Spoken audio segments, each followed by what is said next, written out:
DL Cassia, but yeah, Hintana, a honey pound tama, DLFM 106.9, Cassia Bononi, a honey in IAT. DL News.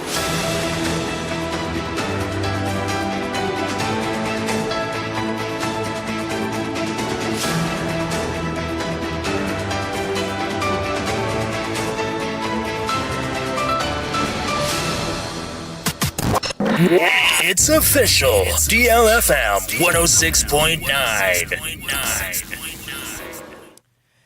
Yamamo akwapa. Efi tumrike ne hia ewo Facebook and YouTube. Na yamfa kasebo no echiri mwankasa ensomo. Ye hia kasebo na se e de firi o my Ghana. Ahyenkafa wonom eye adwuma ewa be Fontaine Town so mechire Ghana Online Drivers Association. Etwanitia e kan se goda. Na wanom enedua yi ede nkrata 10 kresibo ne beka ne se petition ede akwakodane Ghana mampeni beremo oboada John Dramani Mahama echiremu am enema bi ekoso ede fa madwuma no ho am wamodwe ho a wanom entia senti omampeni emra wanom enserebem ekwayi chiremu am campaign no boa ma ope customers ede ma wanom apofoi tesanya semkuma wanom aye adwuma no nipa ba ku bia ba kwesi ni bia no one trip bia no na wonom ejew 30%. Ekwayi kiremu a ensem we yade a etete wonom pam nene enkrata tentente ampenivo mmodi abo anan ekwapie mu ewo mampeni atena ya mechira Jubilee House enedu yadam na wonom president Mr. Augustine Mensa ekiremu a sesei wo hwa o my Ghana online drivers na ekwanya wonom wuranom apofu edu omnam so nsabe akwade se omo yenkoa wonom to omagasa mam ene nipa binom etechere wonom nsa ede ego no machire na mo power musum left and right is atete dotom na Mr. Augustine Mensa echirim say omadwuman edikan na eye ubafo ene hye ase e won fempem mienu ene du miensem mechire 2013 ena wo mra Ghana mampeni bemo oboata na be edikan na otia banwa so Ghana mampeni na dwumadie e hye ase wo man mu a wade mo chirem say aka ne no na nka wokọ one trip bia na app ewura no no eje 10% ohun nka wokọ na sika ne hende Ghana na o mage 10 cities sese yi de aye huhuhu o mu kirema na adwuma ne mu de ni senti boat ebeka ho ena bio yangu fo so do mo ntoma baba o mo de ano a o mo de musa ekodu mfimpim yenu ne donson 2017 ena bo no pagyaye ekwagina 15% na yese no wokọ adwuma bia na se wunya 100 cities na nkofoi o matim 150 is a 15 cities na o mate de ko na ekwayi kiremu say emra banse sanfiri banse san baaye na Ghana mampeni John Dramani Mahama efre akwamnya so am o mampeni dada na nadankwa kufuado eni MPP amanyokwe besom Ghana no pe ena buei ehuru kwam ekwagina ho amgichemu aduasa 30 eye per trip bia 30% na ese ekono mu aye denen ekwayi kiremu asesei wo hwe wonom app wura anom sika wonom gye na ano wadene amesese mpo ahyenkafo no ntumi nsie sika wonom abusuafo bo mu sese omo ya adapafo omo ya sansafo kyese mo kọ adwuma pon ba omo nim sam ni sika na kopem ma awase omo han mu efise sika mo de kofie no fia so kopenum emre ne ekoi friends and hwemfo nhye mu ena mo wafase a oya nam sinima DLFM ewo nkrabo parliamentem Emmanuel opoku active ekopiem ene ekoi ede adesere ede to Ghana mampeni bemo oboada nanim sei ubafo boat ena finyango omusira mampeni onfa ne nan enfensi form na wonom app wura anom nkasa efiri sei wo hwe kwan omon de omnam so na ebia obi abomadian awoda ride na wodo ukọ ekwan abe 10 cities na nkofo ya hu mobo na o mate 30% na chese 10 cities o mate mu 3 cities na ka 7 wo man kasa na mbo moden ede o musika esiesie hyen no wo man na moto o mo hyen kai o man kasa sika na mo de toye eno achi so fango man na moto bibi se o man na mo ye ni yie app wura nom enya hwemfa ho wo de ane se o mo de customers na mo na de ne ko na o matena fie edidi amen ate 30% o mo ntia se ne ntia se chena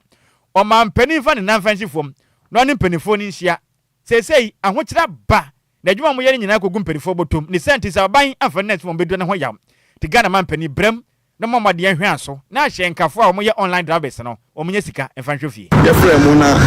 maba and bi enye yinta ya ba han sɛ association of online drivers ya tina sidi awu sɛ ofu bi person mo dia musika twa nanka and it's affecting us sɛ wa toka na wa sorry am about the pakofe petrol no ku kam wa na woto tai tu a wa na obeto obeto food obeto service ni na na driver for no ni abot yango ni Uber omo ya ma ya ni sɛ omo di app ne ba ya yesu in 2013 emna na ya papa president mama wa Uber na di kan ba first no mo charge 10% and look for so to see 2017 about sister buy and they went from 10% to 15% to 20 and to 25%. 25% na say you no ba be ka ho no ma hwe ye hu bibia ma ye no enu ano ade ba chia ya to aba wi abia ni aje ade ba be chia me ye de o ma people for assist on the 6th January precisely they came bibia na me sure say me records on the 6th January precisely yeah that's already from 25 no they got 30%. We call no ko be so so and then as I say mu ye na sa cause e ma ye djuma no yeso ye ho kire yen we be drive we 15 minutes akwa bi na be ndi ma no ko da bia na ha na ejire ko pe na che bia ko ya charge the 15 cedis the one that 15 minutes I confirm no ya charge the 15 cedis that's how 15 cedis no no go to Uber na yango e be 30% free catch yourself obi a request to 70 minutes away drive this one more we shank grant a year how much you say obi is a 2 km just a 2 kilometers just a you go to me from here a 2 kilometers radius na go to me after so na request need to be back from 70 minutes away me no so say be go school kakra na ya chere geography anya kwata ma motor we school be twa a 16 kilometers now catch obi so one drive 70 minutes go for na say me ndako fi akota ma motor we en ko for bi mra kra mo no wa jiri to take na say ko ti ko te ni we are no we 30% free ye de nyesa enti yes enyi na ye fi asem ye mpo no dewu aga na fo mu say ni e koso no eni ni ebi betina kan mo fi say obi on wa to wa na ko bank ye de no we ska de bi e wo so obi ko ni an ko kasa se bi mema kwasi ampa fo ni yeti enti ni yetu ka gesa ka ebi no ye ntuka we di aban wanom edan eni a wuti on na ye president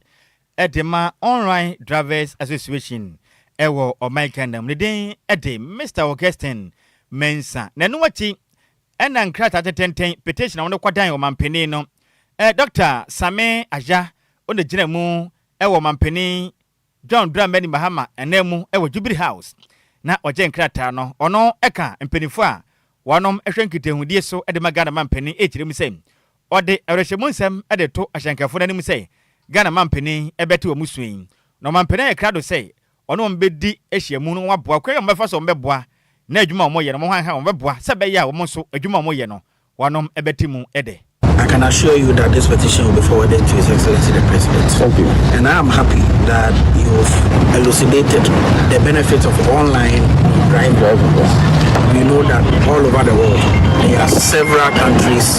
that are into this business. When you go to the United States, millions of people have been employed through Uber and others. And so, over the past 2 years, we've seen how the online driving has grown. Yango, Uber, Bolt, Shakti, and what have you. This whole idea of online business actually fits into government's whole 24-hour economic policy that talks about how efficient transport systems will help with this. We appreciate you coming here, and we can assure you that you hear from us. Thank you very much. Emu ayapa eni awuti ye ono e company for mo hwenkitahudie so e mampeni akacheneden the Dr. Sammy Aja ena wote ni na amaneboi yamane boni Emmanuel Opoku active adedo abon mrane se DJ active ena de amaneboi ebesum yentiwei hyankane kwaye adwuma fia no pamu akopama na dwoda suom na obepon na app wura wadi di peche na hyankane budgetifuo sika film na de obedie ni hono ma ede adia ye o ma be ni film mi nwafa asifui ano wadene te o ma mpeni for na asifom na ma mi nkofo mi nkwala yi ni di peche wate na mo bo ya fia ni mfa nkyere mo ene nto akase wono so wakasoa fimfi mantem ni nkopiem e wa kalabule kofi ye kwa kalabule wate na adesha wono mo kalabule e wa wutu senya east mansenem e wa fimfi mantem wono mkokuwa pai adesha ye adwabruta wono mo kyerem se nansen wo me ho na mo anyinam kane no adane bobo wo be ho na kafre kadwo na kyere din na nkane ya dum eba ne saa pe na akramfutechu amoa etu egu omo so empamro ne kro no saa na ekoso okroduanim ade che chire ma be na watwe ba kontem ni wono madwade nyina da ayebasa che se obi nkwa na obi aba wono omde nyinam ka na de dwuma de che se omunya sika mfa hwefie wa ho kire aba ne nya binie ne do na dwuna mo da ye omo ho nsansan sa che se prekesen sa ho kire aba no hiti pa enya semwa na mra de seje mre ene nsantwerefo di nkomo ana wa mu kire mu a sei ade hia wono masuansan ne dwuma na omode enyinam ka na dwuma ewo kaswa kalebule ni de yankopon ne bonsem anim nie ahokire abo chese omuntumi nkwa adwuma o ahokire fitaa na aben na omoso so moden eye cost adwuma a omode nam ehye fridge ye urade yankopon Jesus Christ ene ya fish nyina bon kan wa fridge nim na ntwenami ni nyina da sei ma mekese ahokire aba no ekapa na de hie ebom tailor for the yanka omasem whether sika ho hairdresser chese omukwa adwuma nyenye tailor ni kopama de a industrial machine ontumi nyusu agi sense de yi bi upam wie nso a wontumi ntoso kire se light ni bi ni honom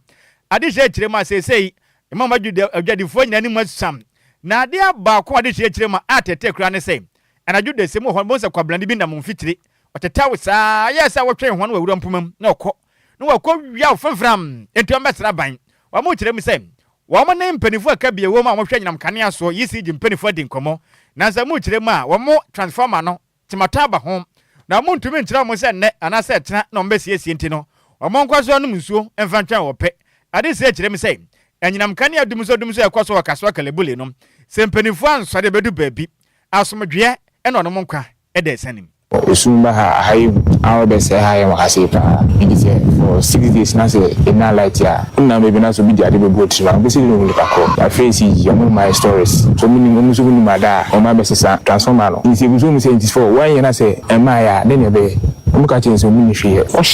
oshu kuyama nkofo ko wi ankofo nyema say ya na say wo fridge mu enti e pomo chompe ifo be hwa asem no mai ya frɛ ECG omunya asem papa bi aka trends yesama no be say the fridge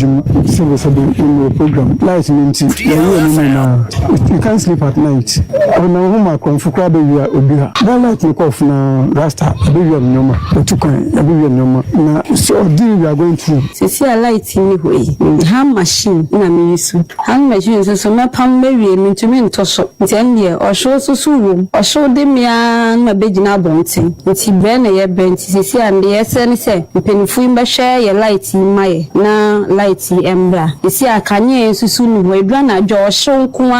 ya man susu heat rashes egugu yo mutumi osho no dokome na twini chaze yenya kanye muna na oshu ne kuyensa masa ukohe nkwala mu ne ade a ije metu aniti me yare ne me yadwuma wo so kai me yare anso echase o metina fie no oshu ntumi ntene so ba betenai oshu ne kuyen behwe maya ya frɛ almost ayi for obi ani wa ofi abeya man oh me nwa fa asefo amwa utu senya east men sene mo kalabule omuntumi no dum so no omaso ya shibruta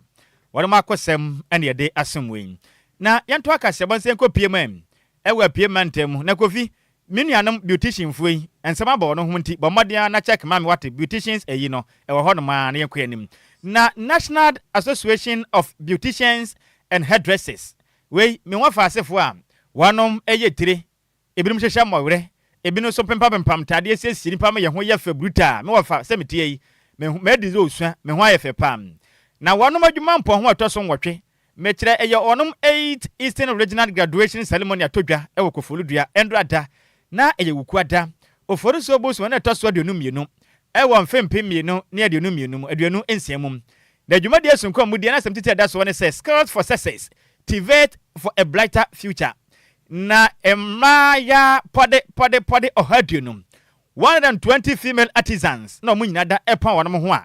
dwumade na sefete wani ensese ye ka kire okram da dwumade to dwape na nsantwerefo kopie mu na nana ya opare bia ono ye Eastern Regional Vice Chairperson Edema Association no o kire ma ene Ghana fopi ekasakasa omanyi mu de sese nimpa wa mobra okoskwa na adwene nche da anya papa jese onim ngoma ona ese okosunya adwuma na mmba homa de omka kambrofo ene afulumi yirumi saa okurim sam ye ma me kire mu se nokure nim da nokure ba kokure binim na o kire ma mprempre ne o me bia kire ne mpontuo no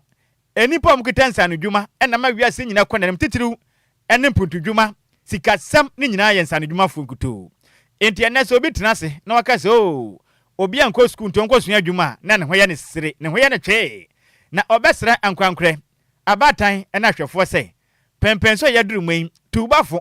suku na wakorumpo onfa dwuma sua fanka ho sanso na ema yɛ ne mapɔm hwin obɛsra mu ada munya dwuma baako ebia wakosua tire ya fa headdress na dwuma ka ho bi kosua adefoforo ka ho sɛ bɛ bɛboa na sikasɛm etimi akonka sɛ bɛ yɛ ɔman kana enwuma ni ɔman nyina ni papi awie school titifie no ɛso betimi atem na madam ɔparebia ɛfa kwanya no so ɛde afutuo kɛse pam ɛde ma adwumayɛfo ɛnɛ mapɔm ho adwuma mkɔpɔm ankasa adwuma yɛ o kyerɛ ma ɔsrɛ mu ada monyere mo ho pa na mo ne wiasefo nyina nsi akan na mo hunu sɛ yes ɔman ganam ye wo kwabia mo abɔ modern asua nsan adwuma mo so modern mo konkan mo amu ye tire ekeka kan mo wira so kama mo so mo pam tade bibia dadin o kyerɛ ma mpempren obɔno mo owi adwuma pɛ ɔtwɛn so obi mu ano na omie ni shop wanya container onya adwuma da obetena fie de ne nsa de hyɛ ndem ne fam yeba me kyerɛ mu sɛ na adwuma na usua na so mfa so ne sen yanya ne sa tailor ne yi obalanda ne ho kakra wo dan nanim fa afidie ne si hɔ nom na yɛ adwuma manfo bɛba etire yɛ obetumi kwakwa manfo afie akoyɛ adwuma enti entena se me yɛ mie shop man ansa na wakyɛ adwuma se ayɛ fɛfɛɛfɛ afutu a yɛde ma amofra no nso ɛte apɔ paa mpɛmpii no na mpanimfo no kase sɛbi wɔn a wɔn ti mbia mboa wɔn no ɛna wɔkɔhyia ɛsa ne adwuma a na ebi mu nso kase sɛbi hairdressing ne yɛ sɛbi ahyɛwofu adwuma ɛnti saa ɛsan sɛ yɛn adwuma no yɛdi yɛn hu ne nti ebi bɛba wo salon na ehu yɛ bata ɔbɛyɛ dɛn na waba wo salon nti yɛkyerɛ wɔn ahotew adwuma ɛna wɔn mu ɛyɛ na na afutu a yɛde mu graduate no nyinaa ne sɛ mu wɔ yɛn ani bebree a yɛsua do ɛkɔ sɛdeɛ na meka wɔ me speech no mu no yɛn a yɛyɛ mpanimfo no koraa yɛkɔ new year school ɛwɔ legon every year biara no ɛkɔsua ade nti na afutu ade yɛde ma wɔn mu no sɛ wɔn awie yɛ nti sɛ wɔtena se ka sɛ menya container yɛ menya kiosk yɛ nti meyɛ hwee balanda mu koraa no a wɔtena woyɛ ti a obi bɛba nti deɛ na yɛtu wɔn mfiri sɛ wɔkɔ yi wɔn kɔtena se sɛ mɔtena ase ebedi mu ho yɛ pa ɛne ya wote yie no wobɔ wuram ɛwɔ apement mu a ɔno na yɛ wɔnom vice chairperson ne din ɛde nana ya ɔparebia ɛna wote ne nkɛn na ɛno akyi ɛna yɛ maame Margaret Lapi ɔna yɛ Eastern Regional Assistant Manager ɛde ma Technical and Vocational Education and Training TVET ɔna tano in charge of talent and management and afi development yɛ maame kyerɛ mu sɛ ɔna ɔman Ganam nsanu dwuma de sua bɛyi aboa pa mene enipa pii atumi ahunu sɛ me adeɛ we metumi ayɛ pa wohwɛ nyine ne bebre na abɔ adwuma ɛyɛ hospitality ɔmo bɔ adwuma construction yɛnya kwan ɛne fashion design ade ku adwuma nyina da no amanfo pii egu sɛ wɔn bɔ adwuma sɛ wadre saa wɔ manyim ne senti obetu abata ne fo ɛma wo ba ntrefie nka sɛ ɔno nko na bɔ homa dabi wo school na sɛ wuni adwuma bɛyɛ a wɔso mfa so ne sɛn nti obi ama ne ho modern sɛ TVET adesua no ɔde ne ho betimi agyim ifisɛ bɛboa paa yɛ maame ekyirem sɛ sɛ yɛ kɛse no wiase nyina da ɛna obi ade ne ho agyim a ɛno ana ekura nti ɔbɛsrɛ obi afa ne ho mfa nyim bi na montena se ɛnka sɛ wode TVET deɛ second option da bi sɛ de yɛkɔ ne sɛ mpo no ɛbɛyɛ mpo momfa nyɛ mo first option na bibia ntumi ɛnkɔ nkan afei na matene nkonnwa momfa mo ho mfa nyim obi anya ne fam deɛ ne mo asɛ bɛyɛ nsanu dwuma a yesua na ɔman mu na bɛkɔ yɛ nim na ɔman Ghana so mpuntu aba ɔman nyim and have on experience in various fields such as engineering, construction, hospitality, fashion, agriculture, and information technology. These are not just skills, they are tools for survival, growth, and independence. For a long time, many people believe that TVET was a second option for those who do not excel in traditional education, but that perception is changed. TVET is no longer informal, it is smart and strategic for anyone who is that started in today's competitive world. Ladies and gentlemen, success is still a political tool, not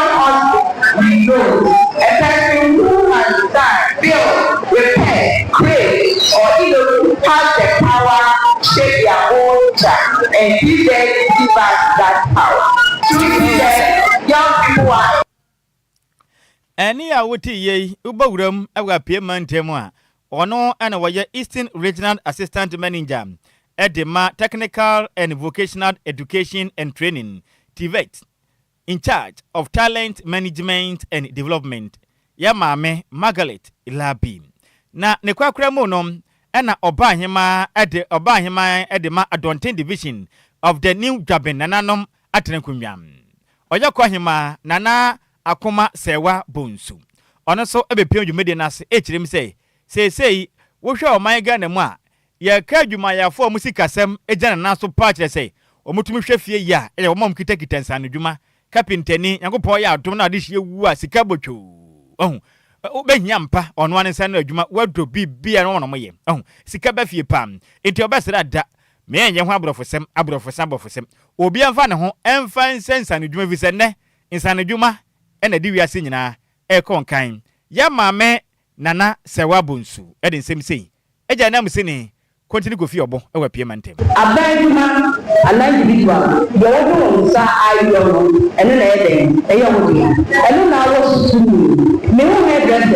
eno bomo e kuma ba ko e jo 1,500 wo mo do cha e kure yo e ti be ba me dan ko pe ni cha o wa ya jo $100 it's not easy. It's a misramo. The American Command the American because of the schools. When you or to fear of the nation that money. I didn't start calling at the one. Open so what did you want? Nothing. Why not? DLFM 106.9. Get their own trade for future.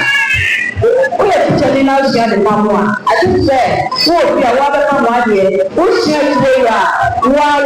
We make me at your fire. Now, my need every abandonment.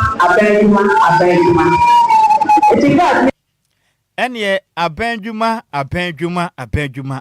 bosum besu na ka bano enyasem kuma eni a wuti ono na ye oba hima edema Adontin division of the New Jabin traditional area no krenso no ye oyokwa hima nana akoma sewa bonsu ena wote ni na mane boyi yensem twire ni kontenhene kofi anantuo kofi baga ede difiri apiementem Eastern region ebesom yen yanto akase ebo no so nemfi ani fankyire mu ewa santimentem evise ho no monsem no so abo apeso se die la wadwumadie no na de hye wona mo watonsu eye bukuro eno no wo asokwa mensenem ewa santimentem ade hye nsu no gugyam efiri se wona mo akwan nyina da akwaye owu afidie ade hye dodo na eye kuafo nanso ne enya de wona mutumi ekwafuom ekwafa nuane ba fie fi se enobaye nyina na ese wonwuram wona mo akwan nyina da akwaye owu afidie na de hye piom titi kronum ebinim mfia kwani mu pam obi ya jisa bobo den ebo na bomu ed ne to kwabra ne ko ho etwa kwa ten ansa na mo de ne ko akwayare sabia ade hye kirem se ama ni pepe mu hia ma okrodua ne mu no o ma so ya chi bruta ebinim awu evise ka no ntumi mafie o obi kura ya de putupru oha bi aba ne yemfa nipa no ntumirika agi ye bobo nto ye bo beded ne hyem ne kwabra ne abo na bomu de ne nam mirika 10 ansa na omakotumi akohia ka kwan ansa de nipa no akwakotum e de na kwayare sabia ade hye kirem a sese amikasai wona makwan nyina da ne nyina saje se wo fa sokora enye ye bibia ye bisibisi basa adwadie nkoso nipa omanyini so pom de nkonkan no wonom eteten efie wura nom ene ade chance ha manfo fie tete eye ade hia ana krodia wa tonsu eye bukuro omu kirem se ahokyere na ye too much ni sente o mesra ban na de akosui anodene ye ma me ba kwa wanya mfinhia no aduo wotwe 80 years Madam Lucy Aban o kirem asesei aka nanka kwa nanka ye kakra na se yi de yamkopon anim nie ye ayasabia ni kronum ajo mu to kwan kwa chiri aso makwayare sabia na ne kura mpo anza na abafiri ufie kura kwakwa ho no ajo wo bapa emeye pagya osi kwan ho ede usia kwankwan anza na matum de wakom ade hye kirem a aho kire wei amama dwade anyina tonsuom obi ntumi fa ne sika enkwahye kuroduanim enkweye mputudwuma fise obabɔ ka se susuro efise kwan ne nyina da enya kram enti o mbesra ban said ye kro no aho kire na ye too much enti ma no homoden na kwantempa do asese no o mesiesie aresabia nso munya bia mu ye nipa na mo no matetenam nyema konkan emfa ma wo no ye ma me Lucy din sem sei ejadi e kasebo aha ya atonsu bokuro last stop how they be chese ye ne ye wase ho no so emergency bi kura si na se ye peka akura na ji se ka ni begina ha ye ni bete no ne nipa na wu abi eti ye sra ban se so wote menka wo mo fa ye nkra yi ma no no ma ye kwan e ma ye last time bo mbeju so efiri ho na ensuo to ye ni nyina se no mo ma ho bi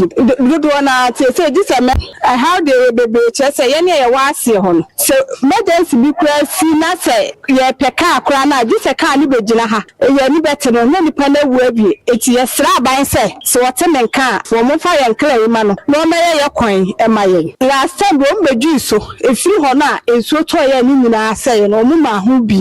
do na te se ji se mema na wa ha ne ye sra wo mo no makobom me wafo ni choboi ne de taxi na besia ne do mo ko hospital sa na ekoso wa ha ene ye choboi agi ye bo na bombo ansa na matumi de na kwa 7 ne wa kire no ena mamu Lucia wanya mfinhia no aduo watwe 8 years ekire mu sensem ne adwen ente wo bi ka yentie ne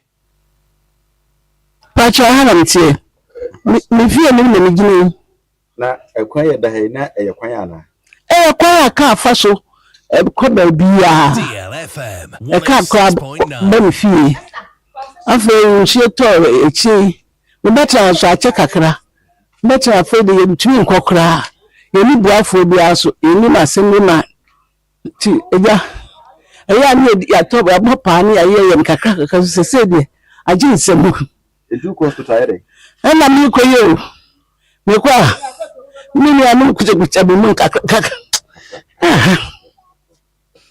kucha curating ba na ka ba fie be fa me na simple for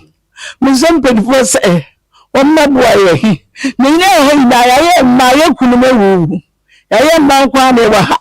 ye nya bo afoto o ye se ma boye kakra no bo mo bia first nga kwa wazi ya fele yi dodo ti ya fele a na kama de o ma ya ma ye bia no ni etimi I enjoy kakra DLFM kwa bredodo na bredo ba go na e be gira ho anu wa dene mami say yamwa no na mo so ntumi enjoy kakra oh enipa mobo na wo hwe ya mami a wanya mfinhia aduo watwe 8 years na ofra sempanifo meboa na chese otumi se mofra na omanya tumi o mani mu no wonu mutwa mpanifo no to ma pa emu nkyeremu ene da sumwi na mane boy ye nsem dwreni Samuel Fuliboaten ene difra santimantemu atonsu bukuro eno no wo asokwa mensenim ene yede mu nkyeremu ede asoma wiai na yenko Facebook no so na yenkenka madwenkyere ni bi emfansomo me wofa se dole ya jewaje di aba na waso ma ya ho Mr. Sammy ohwe live edi free Christian village achemo watancha kese nkoma na dofo nyina wasande ababio ene wase dia news ojagwom ona po bam ye ne yakuro no na coffee parliament di aba na wase African fighting Africa is very big problem. Dear news loud and I mean clear inside Agnawo Bikuma upper Kofi Parliament and the buyer na oped as a ba taxi driver and I will tell so share life at the free time New Town or my hoe for some be no Jumade ne moda or ne ashenka for most taxi him and I would mean da 8 years away na odencha kese e de ko onwane baba aha ne daughter Evelyn dufie asamwa wase yenchia na ma no na afi nso no wife a oni ne ho agrom ama Ghana and afi orishina dofo nyina we show mu nyina nso so bibia nkọ kama no ahoba mo nsem nkọ nkan na kwabena ochahene Israel odiaba ose ne oman Ghana oman mu mpanimfo atimi atena se Ghana japade mudi ne fumufa sa na oman ehuna manesa on right drivers yi omu huna mane ena mpanimfo ne charges eto amugie ndizo monka ho asem ena Ghana fo tete sa ede adia ahoche na no odene ukotogo ene Nigeria mama ntesa ede na ekosue mpanimfo nso de na Ghana yehye na master plan junior kentampo de aba na me wofa se master plan chim say good afternoon wofa keep up the good work na wo chema say no nche kese nkoma eye policy analyst lawyer Austin Frempong Kodua MPP General Secretary NFA still maintain